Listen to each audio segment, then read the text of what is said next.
Benefit मिलिबो बोले विपर्य परिचालना विभाग तरफरु विभिन्न समय विभिन्न प्राकृतिक विपर्यर पंजीकरण होता है। आज से क्रम ओडिशा रे बन्या गोटे प्राकृतिक विपर्य तेणु बन्या जनित क्षयक्षति हेले ता विपर्य परिचालना विभाग तरफरु क्षतिपूरण दिया होता है। बात्या गोटे प्राकृतिक विपर्य, ग्रीष्म प्रवाह मध्य गोटे प्राकृतिक विपर्य जो ग्रीष्म प्रवाह जनित मृत्यु हेले मध्य क्षतिपूरण मिलता है। से क्रम ड्राउनिंग बुड़ी मरिबा गोटे प्राकृतिक विपर्य, से क्रम साप कामुड़ा किंबा वज्रपात हम ये जो 8टा तालिकाभुक्त प्राकृतिक विपर्य थिला से भितरे अदिनिया वर्षा जनित क्षयक्षतिटा तालिकाभुक्त नथिला। विगत जो अदिनिया वर्षा हैला ओडिशार 16टा जिल्ला रे एवं व्यापक फसल हानि हैला से समय आमे प्रथम थर पई ताकू विपर्य भावरे ग्रहण करी 291 कोटी टंका ओडिशार 16टा जिल्ला को फसल क्षयक्षति, परिबा क्षयक्षति एवं धान क्षयक्षतिर क्षतिपूरण देइथिलु, किंतु ताकू तालिकाभुक्त गतकाली चूड़ांत मोहर माननीय मुख्यमंत्री लगेइछंती। एबे प्राकृतिक विपर्य भितरे अदिनिया वर्षा जोगु फसल क्षयक्षति मध्य प्राकृतिक विपर्यर तालिकाभुक्त हला। भविष्य जो समय मध्य अदिनिया वर्षा हेबो एवं फसल हानि हेबो तार मध्य क्षतिपूरण माने चाषी पाई पारे। यहाँ प्रकृति केंद्र सरकार निष्पत्ति करिथाय। मृत्युजनित क्षयक्षति जोटा से प्रकृति मृत्यु सहित प्राकृतिक विपर्यर कौन ना कौन संपर्क थिबा कथा। धरतु आपड़ जोटा वज्रपात कहते कि साप कामुड़ा कहते एथिरे मृत्यु है प्रकृति कि ग्रीष्म प्रभाव में मृत्यु बोली अभियोग है ताकू पोस्टमार्टम होता है मृत व्यक्तिर एवं पोस्टमार्टम जदि मृत्युर कारण ग्रीष्म प्रभाव बोली कहला कि साप कामुड़ा बोली कहला से क्षतिपूरण मिलता है। ठीक से भाया फसल क्षयक्षति हेले 33% रु अधिक क्षयक्षति हेले ताकू प्रकृति विपर्य परिचालना विभाग क्षतिपूरण प्रदान करिथाय। एटा समस्त राज्य पई ये मापदंड प्रযোज्य केंद्र सरकार एटा मापदंड। तेणु 33% रु ऊर्ध्व हेले क्षतिपूरण तालिकाभुक्त से गले एवं जो जगह 100% क्षति होची से जगह 100% क्षतिपूरण से पाउछंती। ये मापदंड विभिन्न समय केंद्र तार जातीय स्तर में मापदंड प्रस्तुत करते एवं प्रादेशिक स्तर में राज्य माने मध्य तांकर मापदंड प्रस्तुत करथांती। गतकाली जोटा निष्पत्ति होईची जे अदिनिया वर्षा जो क्षयक्षति 33% रु अधिक जदि अदिनिया वर्षा जो धान फसल हो कौन फसल हो कि पनीपरिया हो तार क्षयक्षति हेले एबे चाषी माने ओडिशा रे अदिनिया वर्षा जनित क्षयक्षतिर क्षतिपूरण पाई पारे।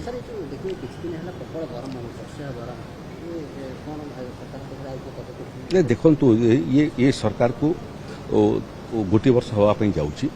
ये भितर आम बन्या देखिलु मालकानगिरी ठारू आरंभ कर बालेश्वर पर्यंत आम बात्या देखिलु दाना बात्या देखिलु एवं एबे ग्रीष्म प्रभाव देखुचु। से आज पर्यंत जो 0 कैजुअलिटी प्राकृतिक विपर्यर सेटा को आम सामना कर आसीचु। ग्रीष्म प्रभाव विगत वर्ष मृत्यु संख्या ढेर अधिक थिला। मोर निजस्व जिला झारसुगुड़ा रे विगत वर्ष 26 जनकर मृत्यु होता ग्रीष्म प्रभाव कारण। एवं झारसुगुड़ा जिले गोटे मृत्यु रिपोर्ट आम पाक आसी ना। सारा राज्य में गोटे संभाव्य मृत्यु बाबद जोटा आम पाक रिपोर्ट है बलांगीर हेल्ले अन्य कौन जिलूर बर्तमान पर्यंत आसी ना ग्रीष्म प्रभाव जनित मृत्युर खबर। तेणु जिते सरकार तांकर काम तुलाउछंती एवं प्राकृतिक विपर्यर प्राक प्रस्तुति करुँच प्राकृतिक विपर्य समय जो एसओपी इश्यू कर लोके ताकू सचेतन करवा एवं लोक ताकू मानिबा कारण आज विपर्य समय जीवन हानि संख्या वस्तुतः शून्य कहले चले। ବର୍ଷେ ପୂର୍ତ୍ତି ହେବା କୁହାଯାଉଛି ପ୍ରଧାନମନ୍ତ୍ରୀ ଆସିବେ, ଅମିତ ଶାହା ଆସିବେ, ବଡ଼ କାର୍ଯ୍ୟକ୍ରମ ଆୟୋଜନ ହେବ, କେମିତି କ'ଣ ରୂପରେଖ ପ୍ରସ୍ତୁତ କରୁଛୁ ସରକାର? ନା କିଏ ଆସିବେ ସ୍ଥିର ହେଇନାହିଁ ବର୍ତ୍ତମାନ ପର୍ଯ୍ୟନ୍ତ। ମାନ୍ୟବର ମୁଖ୍ୟମନ୍ତ୍ରୀ ମାନ୍ୟବର ପ୍ରଧାନମନ୍ତ୍ରୀଙ୍କ ଦପ୍ତର ସାଙ୍ଗରେ ମଧ୍ୟ ସମ୍ପର୍କରେ ଅଛନ୍ତି। ଆମେ ନିଶ୍ଚିତ ଭାବରେ ଚେଷ୍ଟା କରିବୁ ଯେ ଶପଥପାଠ ଉତ୍ସବରେ ମାନ୍ୟବର ପ୍ରଧାନମନ୍ତ୍ରୀ ଆସିଥିଲେ। 1 ବର୍ଷ ପୂର୍ତ୍ତିର ପାଳନ ଅବକାଶରେ ମଧ୍ୟ ଆମର ପ୍ରଚେଷ୍ଟା ହେବ ମାନ୍ୟବର ପ୍ରଧାନମନ୍ତ୍ରୀ ଆସନ୍ତୁ, ମାନ୍ୟବର ଗୃହମନ୍ତ୍ରୀ ଆସନ୍ତୁ, ଅନ୍ୟ କେନ୍ଦ୍ରର ନେତୃତ୍ୱ ଆସନ୍ତୁ। ସେ କ୍ରମରେ ଚୂଡ଼ାନ୍ତ ଫଇସଲା ବର୍ତ୍ତମାନ ପର୍ଯ୍ୟନ୍ତ ହେଇନାହିଁ ଏବଂ ମୂଳତଃ ବର୍ଷେ ପୂର୍ତ୍ତିରେ ଆମେ ପ୍ରଥମ ଥର ପାଇଁ ଓଡ଼ିଶାରେ ସମ୍ଭବତଃ ଆମେ ପ୍ରୟାସ କରୁଛୁ ଯେ ବର୍ଷେର ପ୍ରୋଗ୍ରେସ ରିପୋର୍ଟ ଧରିକି ଲୋକଙ୍କ ପାଖକୁ ଯିବା ପାଇଁ। ତେଣୁ ବର୍ଷେ ପାଳନର ଉତ୍ସବ ନୁହଁ, ମୂଳ ଉଦ୍ଦେଶ୍ୟ ହେଉଛି ଯେ ସରକାର ଉତ୍ତର ଦେଇ ହେବା କଥା। ଜନତା ଯେଉଁମାନେ ଲୋକଙ୍କୁ ଭୋଟ ଦେଉଛନ୍ତି ଏବଂ ସରକାର ଗଠନ କରୁଛନ୍ତି ସେ ସରକାରର ପାରଫର୍ମାନ୍ସ ରିପୋର୍ଟ ମଧ୍ୟ ଲୋକଙ୍କ ପାଖରେ ପହଞ୍ଚିବା କଥା। ତେଣୁ ଆମର ପ୍ରୟାସ ହେବ ଓଡ଼ିଶାରେ ଯେତେ ପରିବାର ଅଛନ୍ତି ମୋଟାମୋଟି 1 କୋଟି ପାଖାପାଖି ପରିବାର, ସେମାନଙ୍କ ପାଖରେ ବର୍ଷେର ସରକାରଙ୍କର କାର୍ଯ୍ୟର ସଫଳତାର ତାଲିକା ନେଇକରି ଆମେ ଲୋକମାନଙ୍କ ପାଖକୁ ଯିବୁ। ଆଗାମୀ ଦିନର ବାବଦରେ ମଧ୍ୟ ଲୋକଙ୍କର ପରାମର୍ଶ ନେବୁ।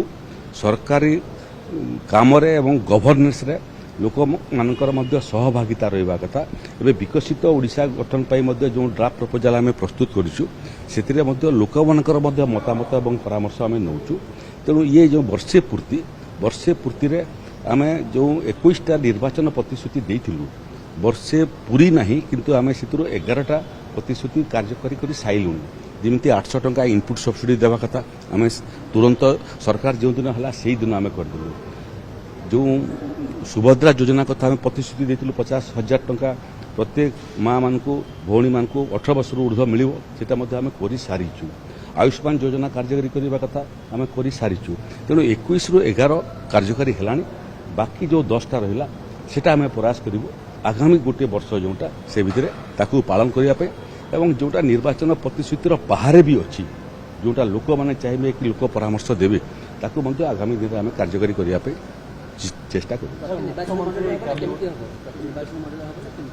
ନାଇଁ, ଆମେ ତ ଚାହୁଁଛୁ ଲୋକଙ୍କ ପାଖକୁ ପହଞ୍ଚିବା ପାଇଁ। ତେଣୁ ସରକାର ଚାହିଁବେ ପ୍ରତ୍ୟେକ ପରିବାର ପାଖରେ ପହଞ୍ଚନ୍ତୁ। ଏଇଟା ବହୁତ ଛୋଟ କାମ ନୁହଁ, ସହଜ କାମ ନୁହଁ, କିନ୍ତୁ ସରକାରର ନିଶ୍ଚୟ ପ୍ରୟାସ ହେବ ଯେତେ ଅଧିକରୁ ଅଧିକ ପରିବାର ପାଖରେ ଆମେ ପହଞ୍ଚି ପାରିବୁ, ସେମାନଙ୍କ ସାଙ୍ଗେ ସମ୍ପର୍କ ପ୍ରତିଷ୍ଠା କରିପାରିବୁ, ସେମାନଙ୍କୁ ଆମର ପ୍ରୋଗ୍ରେସ ରିପୋର୍ଟ ଦେଖାଇ ପାରିବୁ ଏବଂ ସେମାନଙ୍କର ମଧ୍ୟ ଆମର ସରକାର ବାବଦରେ ସେମାନଙ୍କର ଯେଉଁ ପରାମର୍ଶ ଅଛି, ଯେଉଁ ଉପଦେଶ ଅଛି ତାକୁ ମଧ୍ୟ ଗ୍ରହଣ କରିବା ପାଇଁ।